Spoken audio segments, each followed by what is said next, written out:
Paula, inclusive, né, a gente tem imagens disso aí, que o presidente Volodymyr Zelensky assinou o pedido de adesão da Ucrânia à União Europeia. Aí a imagem dele, inclusive com o ministro da Defesa, esse de óculos ao lado dele, que esteve, inclusive, na reunião junto com a delegação russa.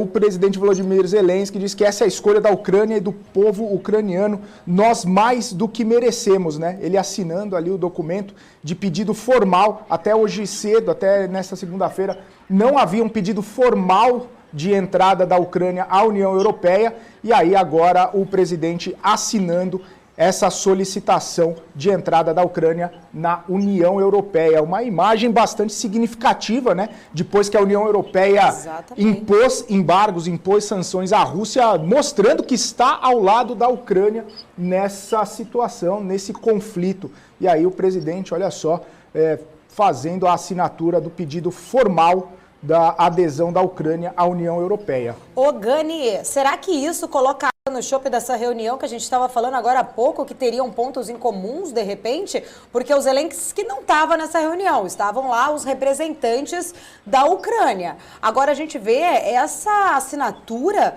o que a gente pode concluir disso? Realmente, então, o pedido da adesão da Ucrânia na inclusão ali da União Europeia aconteceu, né? Agora resta saber se a União Europeia vai aceitar e como o Putin vai reagir em relação a isso. Lógico que isso incomoda o Putin, sem sombra de dúvidas, mas a OTAN incomoda ainda mais porque é uma aliança militar e não apenas econômica, mas isso incomodará o Putin. Agora, resta saber se vai se repetir o episódio de novembro de 2013, onde a Ucrânia pediu para entrar na União Europeia, mas a União Europeia negou, alegando que a Ucrânia era ainda muito corrupta. E aí aquilo desencadeou uma série de protestos internos no país. Os ministros de Relações Exteriores da Alemanha, da França, voaram para a Ucrânia, fizeram um acordo ali de que haveria novas eleições para tentar deixar ali o país menos corrupto. O presidente não aceitou, o Putin ofereceu segurança para ele e a crise aumentou naquela época com protestos internos. Vamos ver se a história vai se repetir. Tá certo, mas essa é uma imagem aí muito importante, né, Felipe? Sim, Paula, e a gente tem as informações, né? Nós vamos apurando aqui. Antes de fazer a assinatura, né, o presidente e também todo o ministério dele, depois de se reunir, chegaram à conclusão que os ucranianos provaram há muito tempo já que faz parte da comunidade europeia. Então, só faltava colocar isso no papel. Por isso que o presidente Zelensky está fazendo essa assinatura, está colocando a Ucrânia como uma candidata à União Europeia e também ao abrigo de um procedimento especial. A gente sabe toda essa situação que está acontecendo entre Rússia e Ucrânia.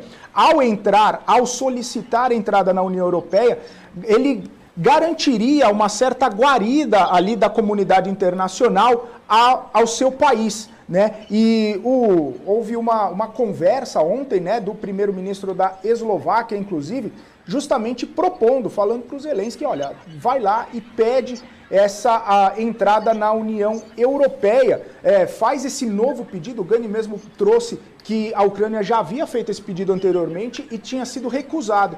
Então, nesse momento em que os olhos estão voltados para a Ucrânia, nesse momento em que a Ucrânia está pedindo ajuda e está recebendo ajuda da União Europeia, né? Então é muito importante, é uma imagem significativa, uma imagem histórica aí do Zelensky, que inclusive ontem, se a gente for lembrar, ele fez uma ligação para Ursula von der Leyen, né, que é a presidente da Comissão Europeia. Então, a gente vê que as articulações estão sendo feitas e tudo indica que a Ucrânia vai ser aceita nesse momento, porque a União Europeia está enviando ajuda, está fazendo sanções, está enviando armamentos. Não só a União Europeia, né, países tradicionalmente neutros, como a própria Suíça, está fazendo movimentos, está fazendo sinalizações de apoio à Ucrânia, está enviando armamentos para a Ucrânia. Enfim, a gente percebe que a Rússia está cada vez ficando mais isolada e a Ucrânia está ganhando ali os olhos e também a guarida da comunidade internacional. Inclusive isso, Felipe, você trouxe um ponto extremamente importante de tudo isso, porque a gente falou, né, no domingo exatamente que a própria Ursula von der Leyen, ela defendeu a adesão da Ucrânia na União Europeia, né? Ela falou que a frase dela foi especificamente assim, aspas para ela, faz parte de nós, é um de nós, queremos que entrem. E ela, né, que é uma figura muito importante, na verdade, assim, né, ela é a responsável, né, por essa questão aí da União Europeia.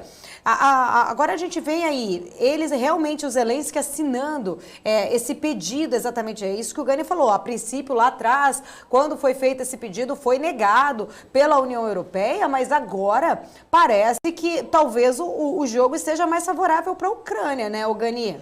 Em 2015, deixa eu trazer aqui um dado para vocês, houve uma pesquisa do International Republican Institute dos Estados Unidos, em maio de 2015, perguntando se fosse para escolher apenas uma organização para a Ucrânia fazer parte, uma organização do Ocidente, qual organização seria essa? E a mais votada foi a União Europeia, talvez aí pelo benefício econômico que traria para o cidadão ucraniano. E o que é interessante também é o apoio à adesão à União Europeia nessa pesquisa, né?